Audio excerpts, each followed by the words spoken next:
سب سے آسان اور طاقتور چیز جو اللہ پاک نے اپنے بندے کو عطا کی ہے وہ ہے دعا۔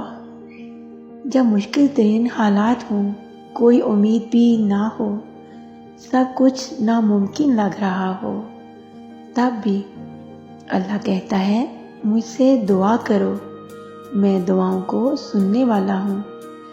اللہ نے دعا میں اتنی طاقت رکھی ہے کہ یہ تقدیر کو بدل سکتی ہے، جو قسمت میں لکھا ہے اس کو بدلنے پر مجبور کر دیتی ہے۔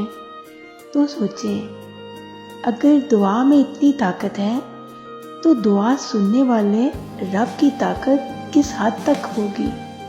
وہ تو مالک ہے، بادشاہ ہے، ہر چیز اس کے کن کی محتاج ہے۔ اس نے تو کہنا ہے کسی چیز کو کہ ہو جا تو وہ ہو جاتی ہے۔ پھر نا امیدی کیسی؟ ممکن اور ناممکن بس ہماری اپنی سوچ تک ہے۔ اللہ کے لیے کچھ بھی ناممکن نہیں ہے۔ اس لیے دعا کریں اپنے لیے اور اپنے سے منسلک رشتوں کے لیے۔ میرا رب ہر شے پہ قادر ہے، وہ بڑے غور سے سنتا ہے اپنے بندے کو۔ بے شک اللہ ہر چیز سے واقف ہے۔ جزاک اللہ۔